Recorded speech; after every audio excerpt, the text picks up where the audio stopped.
ನಮ್ಮ ದೇವರು ಕರ್ತನಾದ ಯೇಸು ಕ್ರಿಸ್ತನ ನಾಮದಲ್ಲಿ ಅನುದಿನದ ಆಹಾರ ಪ್ರಿಯರಿಗೆ ಪ್ರೀತಿಯ ಶುಭಾಶಯಗಳು. 2025 ಜೂನ್ ತಿಂಗಳ 16ನೇ ತಾರೀಕಿನ ವಾರದ ದೇವರ ವಾಕ್ಯವು ಸ್ವರ್ಗಗಳ ಸ್ವರ್ಗ. ಆದರೆ ದೇವರು ನಿಜವಾಗಿಯೂ ಭೂಮಿಯ ಮೇಲೆ ವಾಸಿಸುವನೇ. ಈಗೋ ಆಕಾಶವು ಸ್ವರ್ಗಾಧಿಪತ್ಯವು ನಿನ್ನನ್ನು ಒಳಗೊಳ್ಳಲು ಸಾಧ್ಯವಿಲ್ಲ. ನಾನು ಕಟ್ಟಿಸಿದ ಈ ದೇವಾಲಯವು ಇನ್ನೂ ಎಷ್ಟು ಕಡಿಮೆ. 1 ಅರಸುಗಳು 8:27. ಸೊಲೊಮೋನನು ಕರ್ತನಿಗೆ ದೇವಾಲಯವನ್ನು ನಿರ್ಮಿಸಿದ ಮೊದಲ ವ್ಯಕ್ತಿ. ಅವನು ಸುಮಾರು 40 ವರ್ಷಗಳ ಕಾಲ ಇಸ್ರೇಲನ್ನು ಆಳಿದನು ಮತ್ತು ಅವನ ಆಳ್ವಿಕೆಯಲ್ಲಿ ಕರ್ತನು ಸಮಾಧಾನವನ್ನು ನೀಡಿದ್ದರಿಂದ ದೇವಾಲಯ ನಿರ್ಮಾಣಕ್ಕೆ ಇದು ಸೂಕ್ತ ಸಮಯವಾಗಿತ್ತು. ಅವನ ತಂದೆ ರಾಜನಾದ ದಾವೀದನು ಈ ಉದ್ದೇಶಕ್ಕಾಗಿ ಈಗಾಗಲೇ ಚಿನ್ನ, ಬೆಳ್ಳಿ ಮತ್ತು ದೇವದಾರು ಮರವನ್ನು ಹೇರಾಳವಾಗಿ ಸಂಗ್ರಹಿಸಿದ್ದನು. ಸೊಲೊಮೋನನು ಘೋಷಿಸಿದನು, ನನ್ನ ದೇವರು ಎಲ್ಲ ದೇವರುಗಳಿಗಿಂತ ದೊಡ್ಡವನು. ಆದ್ದರಿಂದ ನಾನು ನಿರ್ಮಿಸುವ ದೇವಾಲಯವು ಅತ್ಯಂತ ಭವ್ಯವಾಗಿರಬೇಕು. ಮತ್ತು ಆದ್ದರಿಂದ ಅವನು ಕರ್ತನಿಗೆ ಒಂದು ಅದ್ಭುತವಾದ ದೇವಾಲಯವನ್ನು ಪೂರ್ಣಗೊಳಿಸಿದನು. ದೇವಾಲಯದ ಸಮರ್ಪಣೆಯ ಸಮಯ ಬಂದಾಗ ಸೊಲೊಮೋನನು ಪ್ರಶ್ನೆಗಳಿಂದ ತುಂಬಿದ್ದನು. ದೇವರು ನಿಜವಾಗಿಯೂ ಇಲ್ಲಿ ವಾಸಿಸುವನೇ?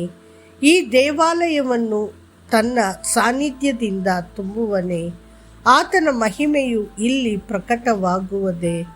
ತನ್ನ ಸಮರ್ಪಣೆಯ ಪ್ರಾರ್ಥನೆಯ ಸಮಯದಲ್ಲಿ ಅವನು ಕೂಗಿದನು, ದೇವರು ನಿಜವಾಗಿಯೂ ಭೂಮಿಯ ಮೇಲೆ ವಾಸಿಸುವನೇ? ಈಗೋ ಆಕಾಶವು ಸ್ವರ್ಗಾಧಿಪತ್ಯವು ನಿನ್ನನ್ನು ಹೊಂದಲಾರವು. ನಾನು ಕಟ್ಟಿರುವ ಈ ದೇವಾಲಯವು ಇನ್ನೂ ಎಷ್ಟು ಕಡಿಮೆ. 1 ಅರಸುಗಳು 8:27. ನಿಜಕ್ಕೂ ಸ್ವರ್ಗವು ಸಹ ಒಳಗೊಳ್ಳಲು ಸಾಧ್ಯವಾಗದ ಅನಂತ ದೇವರು ಒಂದು ಸಣ್ಣ ಐಹಿಕ ರಚನೆಯಲ್ಲಿ ಹೇಗೆ ವಾಸಿಸಲು ಸಾಧ್ಯ? ಕರ್ತನು ಹೇಳಿದನು, ಸ್ವರ್ಗವು ನನ್ನ ಸಿಂಹಾಸನ, ಭೂಮಿಯು ನನ್ನ ಪಾದಪೀಠ. ನೀವು ನನಗೆ ನಿರ್ಮಿಸುವ ಮನೆ ಎಲ್ಲಿದೆ ಮತ್ತು ನನ್ನ ವಿಶ್ರಾಂತಿಯ ಸ್ಥಳ ಎಲ್ಲಿದೆ? ಯೆಶಾಯ 66:1. ಹೊಸ ಒಡಂಬಡಿಕೆಯಲ್ಲಿ ಪರಾತ್ಮರನು ಕೈಗಳಿಂದ ಮಾಡಿದ ದೇವಾಲಯಗಳಲ್ಲಿ ವಾಸಿಸುವುದಿಲ್ಲ ಎಂದು ಬರೆಯಲಾಗಿದೆ. ಅಪೊಸ್ತಲರ ಕೃತ್ಯಗಳು 7:48. ಹಾಗಾದರೆ ದೇವರು ಎಲ್ಲಿ ವಾಸಿಸುತ್ತಾನೆ? ಸತ್ಯವೇದವು ಹೇಳುತ್ತದೆ, ನೀವು ದೇವರ ಆಲಯ ಮತ್ತು ದೇವರ ಆತ್ಮವು ನಿಮ್ಮಲ್ಲಿ ವಾಸಿಸುತ್ತದೆ ಎಂದು ನಿಮಗೆ ತಿಳಿದಿಲ್ಲವೇ? 1 ಕೊರಿಂಥದವರಿಗೆ 3:16. ಮತ್ತು ಮತ್ತೊಮ್ಮೆ ನಿಮ್ಮ ದೇಹವು ನಿಮ್ಮಲ್ಲಿರುವ ಪವಿತ್ರಾತ್ಮನ ದೇವಾಲಯವಾಗಿದೆ. ನೀವು ದೇವರಿಂದ ಹೊಂದಿದ್ದೀರಿ ಮತ್ತು ನೀವು ನಿಮ್ಮವರಲ್ಲ ಎಂದು ನಿಮಗೆ ತಿಳಿದಿಲ್ಲವೇ? 1 ಕೊರಿಂಥದವರಿಗೆ 6:19. ನಮ್ಮ ದೇಹಗಳು ಕರ್ತನ ದೇವಾಲಯ. ಆದರೆ ಸತ್ಯವೇದವು ದೇಹದ ಬಗ್ಗೆ ಮಾತನಾಡುವಾಗ ಅದು ಕೇವಲ ಮಾಂಸ ಮತ್ತು ಮೂಳೆಗಳನ್ನು ಉಲ್ಲೇಖಿಸುವುದಿಲ್ಲ. ಅದು ಆಂತರಿಕ ಮನುಷ್ಯನನ್ನು ಸೂಚಿಸುತ್ತದೆ. ದೇವರ ಪ್ರತಿರೂಪದಲ್ಲಿ ಸೃಷ್ಟಿಸಲ್ಪಟ್ಟ ಆಧ್ಯಾತ್ಮಿಕ ಜೀವಿ. ಅಲ್ಲಿ ಕ್ರಿಸ್ತನು ವಾಸಿಸಲು ಬಯಸುತ್ತಾನೆ. ನಿಮ್ಮಲ್ಲಿರುವ ಕ್ರಿಸ್ತನು ರಹಸ್ಯ ಮತ್ತು ಮಹಿಮೆಯ ಭರವಸೆ.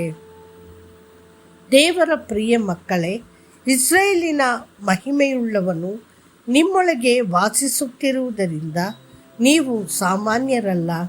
ನೀವು ಪ್ರತ್ಯೇಕಿಸಲ್ಪಟ್ಟಿದ್ದೀರಿ.